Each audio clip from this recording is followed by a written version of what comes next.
Assalamualaikum warahmatullahi wabarakatuh. Perkenalkan, kami dari kelompok 10 yang beranggotakan Karen Cahyani, Intan Risti Akila, dan Dinda Amelia. Di sini kami akan menjelaskan tentang menganalisis data variabel intervening dan moderating. Yang pertama ada definisi variabel. Variabel adalah ciri atau sifat suatu objek penelitian yang mempunyai variasi. Misalnya kursi adalah objek penelitian, variabel kursi adalah bentuk, warna, ukuran, di mana bentuk, warna, ukuran disebut atribut dari variabel kursi. Variabel merupakan pengelompokan dua atau lebih atribut. Variabel dibagi menjadi dua, yaitu variabel intervening dan variabel moderating. Variabel intervening adalah variabel yang secara teoritis mempengaruhi hubungan antar variabel independen dengan variabel dependen menjadi hubungan yang tidak langsung dan tidak dapat diamati dan diukur. Variabel ini merupakan variabel penyela atau antar variabel independen dengan variabel dependen, sehingga variabel independen tidak langsung mempengaruhi berubahnya atau timbulnya variabel dependen. Selanjutnya adalah variabel moderating, adalah variabel yang memperkuat atau memperlemah hubungan antara satu variabel dengan variabel lain. Sebagai contoh, kompensasi merupakan pengaruh antara kepuasan kerja terhadap kinerja. Artinya, kepuasan kerja berpengaruh terhadap kinerja dan adanya kompensasi yang tinggi, maka berpengaruh antara kepuasan kerja terhadap kinerja menjadi lebih meningkat. Dalam hal ini, kompensasi bisa saja berpengaruh terhadap kinerja, bisa saja tidak. Hubungan langsung antara variabel-variabel independen dengan variabel dependen kemungkinan dipengaruhi oleh variabel-variabel lain. Salah satu di antaranya adalah variabel moderating, yaitu tipe variabel yang memperkuat atau memperlemah hubungan langsung antara variabel dependen dengan variabel dependen. Selanjutnya, menguji regresi dengan variabel intervening.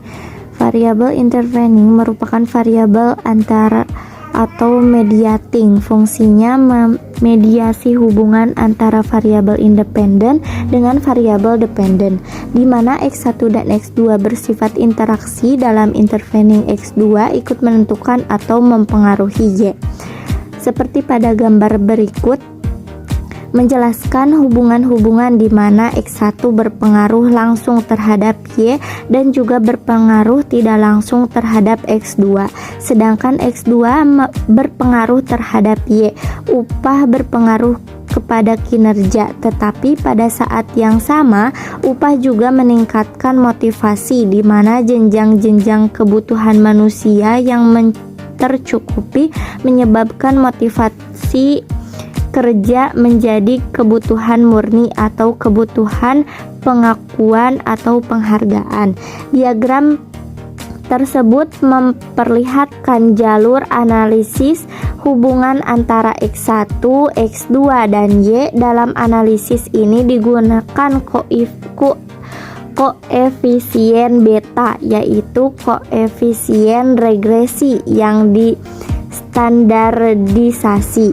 Persamaan dalam model ini terdiri dari dua tahap, X2 sama dengan B1, X1 ditambah EL, Y sama dengan B2, X1 ditambah B3, X2 ditambah E2, di mana B1 dan B2 adalah koefisien beta regresi yang distandarisasi, atau koefisien ini akan muncul bersama dalam printout SPSS. Maka B1 sama dengan 0,3, B2 sama dengan 0,4, B3 sama dengan 0,2. Besar pengaruh langsung X1 atau upah terhadap Y atau kinerja adalah 0,4. Besar pengaruh tidak langsung diperoleh dengan perkalian B1 dan B2 sama dengan 0,4 dikali 0,2 sama dengan 0,08. Karena nilai hubungan tidak langsung lebih kecil, maka hubungan yang sebenarnya adalah hubungan langsung. Dalam pengelolaan data ini ada dua kali yang dilakukan. Kasus yang pertama pertama dengan cara analisis regresi sederhana dan kasus yang kedua analisis regresi berganda. Seperti datanya seperti dalam tabel berikut. Dalam pengelolaan data ini ada 2 kali yang dilakukan. Kasus yang pertama dengan cara analisis regresi sederhana dan kasus yang kedua analisis regresi berganda. Untuk datanya seperti dalam tabel berikut. Nomor 1, Y-nya 4, X1-nya 4, X2-nya 4, X1 dikali X2 menjadi 16. Begitupun seterusnya seperti yang ada dalam tabel berikut. Baik, selanjutnya langkah-langkah analisis regresi dengan moderating pada SPSS 23. Yang pertama, buka lembar kerja SPSS, kemudian klik variabel Q. Pada bagian name, tuliskan Y, X1, X2, dan X1 kali X2. Selanjutnya, pada bagian label, tuliskan kinerja manajerial, partisipasi anggaran, komitmen organisasi, dan partisipasi anggaran kali komitmen organisasi. Nah, untuk yang lainnya abaikan saja. Selanjutnya, klik Data View dan masukkan data dari regresi di atas. Yang ketiga, untuk mengolah data dari kasus ini dilakukan dengan 2 cara, yaitu yang pertama menggunakan regresi sederhana. Dari menu SPSS, klik Analyze, Regression, Linear, kemudian masukkan kinerja manajerial ke kotak dependent.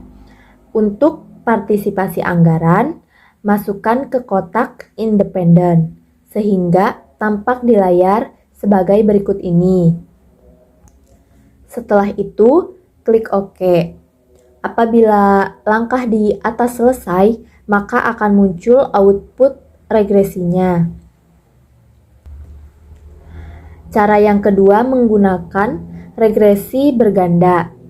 Klik Analyze, Regression, Linear, kemudian masukkan kinerja manajerial ke kotak dependent. Untuk partisipasi anggaran, komitmen organisasi, partisipasi anggaran kali komitmen organisasi, masukkan ke kotak independen, sehingga tampak di layar sebagai berikut. Setelah itu, klik OK. Apabila langkah di atas selesai, maka akan muncul output regresi yang kedua, seperti di bawah ini. Maka dapat disimpulkan bahwa nilai R2 pada regresi sederhana sebesar 0,741 atau 74,1%. Sedangkan setelah ada persamaan regresi kedua, nilai R2 naik menjadi 0,809 atau 80,9%. Dengan melihat hasil di atas, bahwa dengan adanya komitmen organisasi atau variabel moderating akan dapat memperkuat hubungan partisipasi anggaran terhadap kinerja manajerial. Baik, sekian penjelasan dari kami. Mohon maaf bila ada salah kata dan mohon maaf bila aku dikurang mengerti. Terima kasih telah menonton video kami.